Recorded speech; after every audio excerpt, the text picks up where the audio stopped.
Pair পদ্ধতি ছাড়া যদি বিকল্প কোনো কিছু চেষ্টা করেন তা হতে হবে না, হবে না।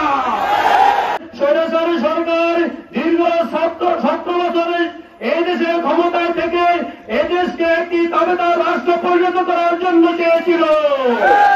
তারা এই দেশকে একটি অকার্যকর রাষ্ট্র পরিণত করতে চেয়েছিল।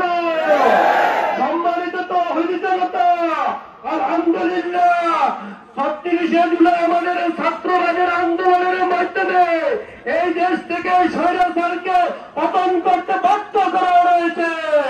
তাদেরকে এই দেশ থেকে পালানো বিচারিত করা হয়েছে। সম্মানিত উপস্থিতি ভাইরা, এই 18 কোটি মানুষ এখন জেগে উঠেছে। 18 কোটি মানুষ এখন পেয়ার পদ্ধতিতে নির্বাচন চায়। আপনারা দেখতে পাচ্ছেন বাংলাদেশে একটি দল ছাড়া 25টি দল এখন পেয়ার পদ্ধতি নির্বাচন চায়। আমরা তাদেরকে বলে দিতে চাই, পেয়ার পদ্ধতি নির্বাচন যদি হয় এদেশে শান্তি প্রতিষ্ঠা করা সম্ভব। বিশ্বে এখনো আমাদের 98টি দেশে পেয়ার পদ্ধতির মাধ্যমে নির্বাচন হচ্ছে। এই সমস্ত 98টি দেশে পেয়ার পদ্ধতি নির্বাচন হচ্ছে, সেই সমস্ত দেশগুলো উন্নতির শিখরে পৌঁছে গিয়েছে। আমরা চাই দেশকে উন্নতি করার জন্য চাই। আজকে দেখা গিয়েছে যে দল দেশকে উন্নত করতে চায় না, তাই আজকে এই সমস্ত কাজ শুরু করেছে।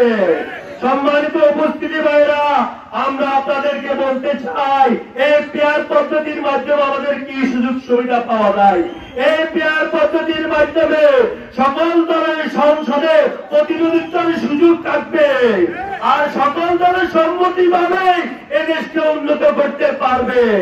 আজকে দেখা গিয়েছে যে আমাদের এই জায়গায় যদি একটি গাছ পড়ে যায়, এই গাছটা যদি আমরা একজনে একা একা চেষ্টা করি, কোনোভাবে এই গাছ সরানো কোনোভাবেই সম্ভব নয়।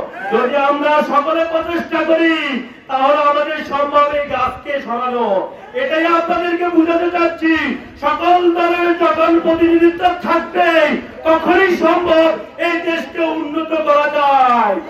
আজকে তারা বুঝে না, আসলে আমাদের সরনা তো চাই তারা গিরিস্ত্রীরা যে কোনোভাবে সজাগ না থাকো। তারপরে আমাদের দেখা গিয়েছে যে এভাবে গিরিস্ত্রীরা সজাগ থাকবে না, সোনা ঠিক করবে কি রাত্রে তাদের কাজ করে চলে যাবে গই। এখন তারা চায় পেয়ার পদ্ধতি হলে কি তারা আর চুরি করার সুযোগ পাবে না। তাদের এক নেতায় বলেছে স্বৈরাচার পতন হয়েছে কি পেয়ার পদ্ধতি নির্বাচনের জন্য।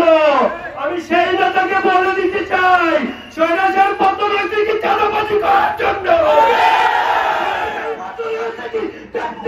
করার জন্য। আজকে আমরা এই সরকারকে 30 বছর বলে দিতে চাই, বাংলার মাটিতে